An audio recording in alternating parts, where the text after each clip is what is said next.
Bismillahirrahmanirrahim. Assalamualaikum warahmatullahi wabarakatuh. Perkenalkan, kami dari kelompok 3 yang menetapkan saya sendiri yaitu Muhammad Syahid dengan NIM 2415111081. Dan saya Iksan Satriadi dengan NIM akhir 080.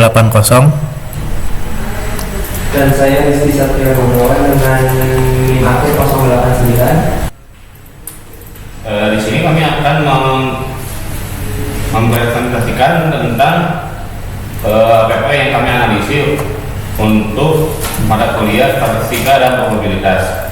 Next. Nah, jadi karya tulis yang kami gunakan di sini yaitu Naive Bayes Modification for Intrusion Detection System Classification with Zero Probability yang diambil dari jurnal Bulletin of Electrical Engineering dan Informatics. Nah, untuk latar belakangnya sendiri, Intrusion Detection System atau IDS adalah sistem yang memantau lalu lintas jaringan untuk mendeteksi aktivitas mencurigakan. Naive Bayes sering digunakan untuk klasifikasi ini karena efisien. Namun, terdapat masalah. Pada Naive Bayes klasik, skor kelas dihitung dengan perkalian probabilitas kelas C diberikan fitur X sebanding dengan probabilitas prior C dikalikan probabilitas fitur 1 diberikan C dikalikan probabilitas fitur 2 diberikan C, dan seterusnya. Masalahnya, jika salah satu likelihood bernilai 0, maka seluruh skor menjadi 0. Meskipun fitur lainnya sangat mendukung kelas tersebut, paper yang kami analisis mengusulkan 2 modifikasi untuk menangani masalah ini. Next. Nah, untuk Naive Bayesnya sendiri terdapat 3 komponen utama, yaitu prior, dibaca probabilitas C, adalah peluang awal kelas.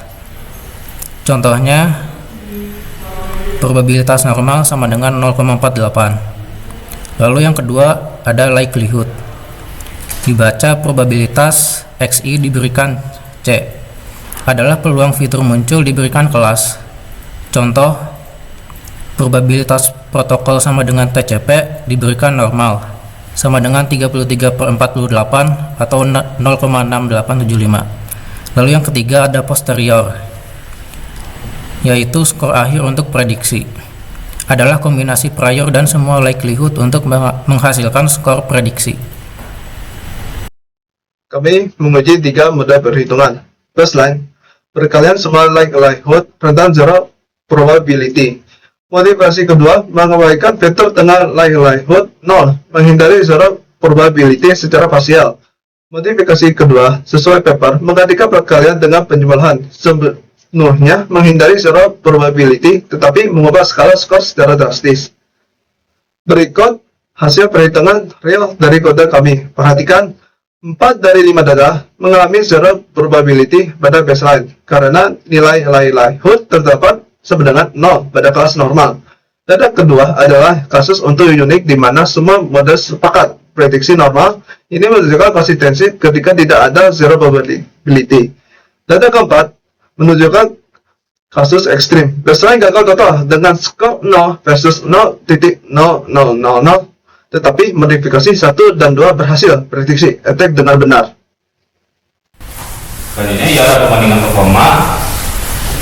Dari data 10 data uji didapatkan hasil metrik berikut. Di baseline memiliki precision dan akurasi tertinggi meskipun ada zero probability. Karena pada data uji kami, zero probability justru beruntung menebak attack dengan benar. Kemudian pada modifikasi pertama, precision turun 20% karena ada satu false positif. Kemudian di modifikasi kedua, recall turun sebesar 16,67% karena ada satu false negatif. Ironisnya, modifikasi yang dirancang untuk memperbaiki justru menurunkan performa pada dataset kami. Next. Selanjutnya di sini adalah analisis perbedaan kondisi eksperimen. Mengapa modifikasi paper justru menurunkan performa kami? Karena kondisi eksperimen sangat berbeda. Paper menggunakan data lebih hingga 1200 baris dengan press processing intensity. Discretization untuk fitur continue dan seleksi fitur menggunakan WK. Praktikum kami menggunakan data mata 100 baris tanpa press processing. Likelihood tidak representatif. Kesimpulannya, itu modifikasi paper dirancang untuk kondisi spesifik, bukan untuk data kecil. Lalu di sini ada slide selanjutnya, yaitu manfaat probabilitas dalam informatika. Manfaat probabilitas dalam sistem deteksi serangan atau IDS di sini ada 4. Yang pertama itu deteksi yang terukur dan transparan. Setiap paket data jaringan dinilai dengan skor peluang aturan kelas, melainkan berdasarkan hitungan matematis dibaca probabilitas attack diberikan fitur. Lalu selanjutnya yang kedua itu adalah penanganan kasus tidak terduga, zero probabilitas. Dalam IDS, serangan baru sering memiliki fitur yang belum pernah terlihat. Probabilitas memungkinkan analisis matematis untuk kasus ini, bukan sekadar gagal mendeteksi, tapi dapat diukur dampaknya dan dicari solusinya. Lalu selanjutnya juga ada evaluasi performa sistem yang objektif. Matrix precision, recall, dan akurasi memberikan ukuran standar untuk membandingkan A. Sistem dengan tanpa IDS, B. Naik bayar dasar versus modifikasi, lalu konfigurasi data latih yang berbeda. Berdasarkan paper, modifikasi optimal meningkatkan precision 4%, recall 2%, dan akurasi 2% pada data 1200 dengan pre-processing. Lalu yang terakhir ada adaptasi terhadap perubahan pola serangan. Dengan perbarui nilai prior dan likelihood dari data jaringan terbaru, sistem IDS dapat menyesuaikan diri dengan tren serangan baru tanpa mengubah keseluruhan arsitektur sistem.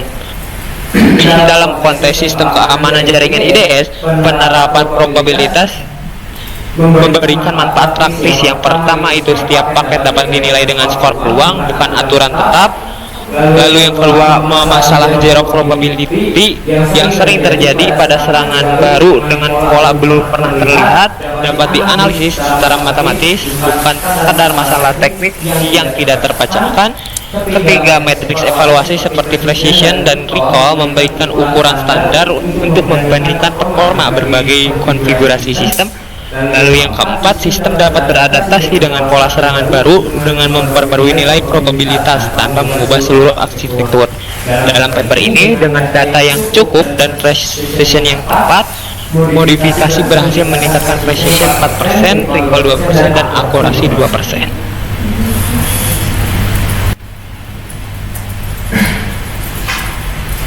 Baik, kemudian kesimpulan dari saya sendiri yaitu praktikum ini menunjukkan bahwa teori probabilitas dapat diterapkan untuk keamanan jaringan IDS. Saya menemukan bahwa metode yang berhasil dalam penelitian orang lain belum tentu berhasil pada kondisi berbeda. Pada data kami yang kecil dan tanpa pre-processing, modifikasi paper justru menurunkan performa.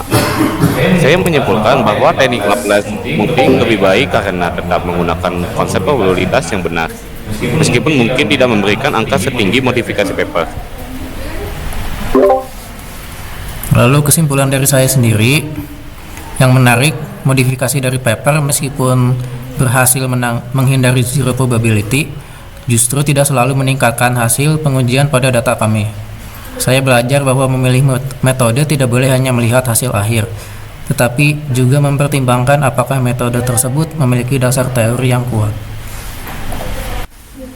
Kesimpulan dari saya sendiri yaitu saya belajar bahwa menilai suatu model tidak boleh hanya menilai dari angka akurasi. Data latih yang terlalu sedikit menyebabkan hasil yang tidak sesuai harapan. Saya juga bisa melihat hasil bahwa modifikasi yang berbeda menghasilkan jenis kesalahan yang berbeda pula. Modifikasi satu lebih sering salah menganggap normal sebagai attack, sedangkan modifikasi 2 lebih sering salah menganggap attack sebagai normal. Penting untuk mendokumentasikan langkah perhitungan dengan jelas agar hasil dapat dipertanggungjawabkan.